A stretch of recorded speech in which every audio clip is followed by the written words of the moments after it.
Okay, good morning everyone, or good afternoon, depending on when you're tuning in. It's great to have you back, and I hope you're enjoying this book so far, because I know how good it is, and it is getting really interesting. So today we are continuing our reading. We've got 2 chapters to get through, and then a writing task at the end. The chapters aren't very long, so we should get through them quite quickly, and your writing task really gives you the opportunity to be creative and imaginative, and really get into the role of character. So, before we do anything else, please remember to upload your work, because I'd love to see it. If you're doing the work but not uploading, please try and get it uploaded, because I really do want to see what you're getting on with at home.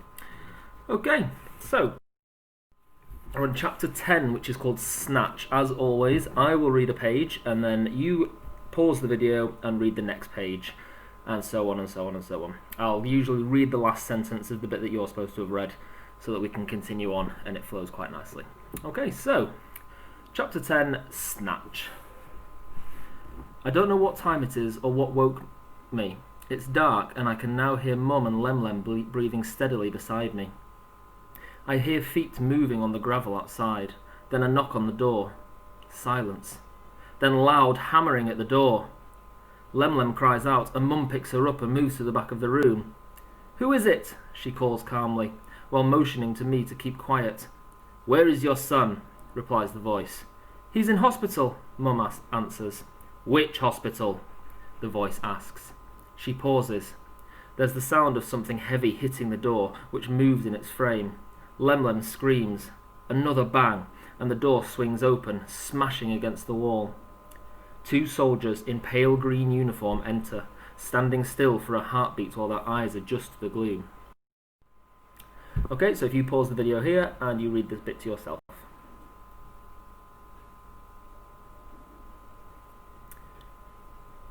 Welcome back. I'm going to read the next bit now, just finish on this line.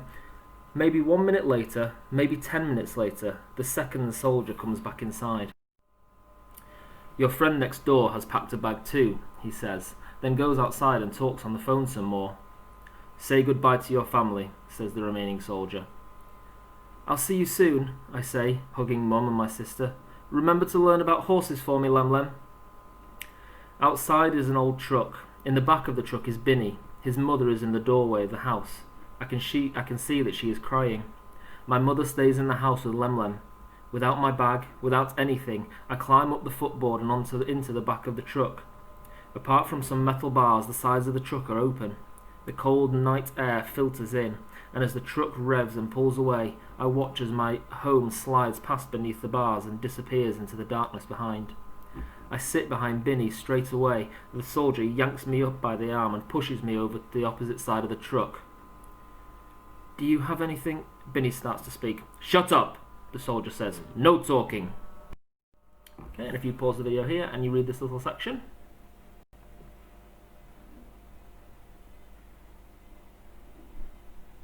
Okay, welcome back. I'll just finish that last little line and we'll move on to the questions. "But I'm so grateful he is here. There are 2 of us. We will look after each other."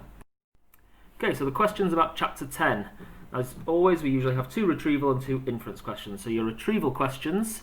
Number 1, when Shif first wakes up, what did he hear and notice? So when he first wakes up, what did he hear and notice? Question 2, when the soldiers walked into the room, why did they stop for a short time? Okay, and the inference questions. What emotions do you think Shif will have been feeling when the soldiers were questioning him in the house? Try and think hard about that. Don't think sad or scared. Really think in depth about how he will have been feeling, because it will help you with your written work. And question 2, what about when he was being driven away in the truck? So same question, how was he feeling when he was being driven away in that truck? Think about who he was with and what he could see and what was happening at the time. Okay, moving. So for the next chapter, chapter 11, we have a roundhouse, and this is what a roundhouse looks like, and the word landscape. So in Erythea, where they are based, this is what the landscape would look like in a lot of it, unless it was the deserts, which we will come to later on. Okay, chapter 11, Journey. We sit in silence as the truck winds and rumbles through the centre of the deserted city. The street lamps cast pools of yellow light on the tarmac. As we reach the edge of the town, the street lamps become fewer, then disappear altogether.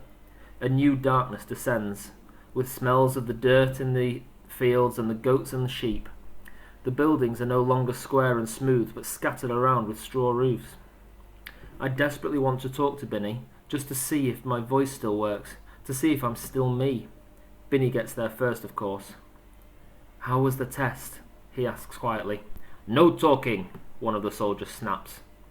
Then I notice for the first time that Bini's lip is swollen and there is some dried blood on his chin. He sees me looking and rubs it gently with the top of his shirt. Okay, you pause the video and read this section.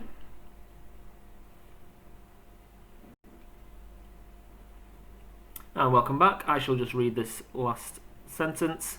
"I do not want to ask again."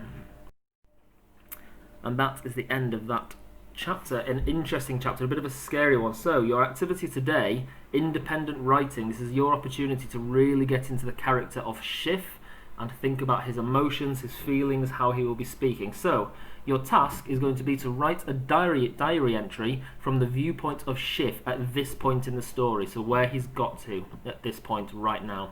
Think back to yesterday's work where we wrote sentences about the main section of the story so far, that we wrote in first person and used relevant adjectives to describe feelings, actions and events. Really think about what we did yesterday, because it will help you with this piece of writing. And make sure, as it's a diary entry, that you are writing in first person. I did this, we did that. Okay? Consider when planning and writing, what have been the key events? How is Shif feeling? How may he be feeling and thinking about his mum and dad? What might his worries be? What might his hopes be?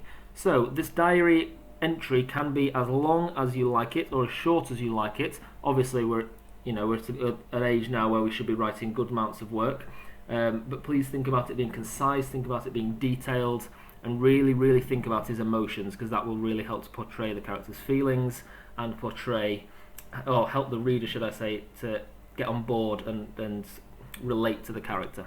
Okay? Once you've done that, please make sure that you are checking, editing and improving your work, as we always do.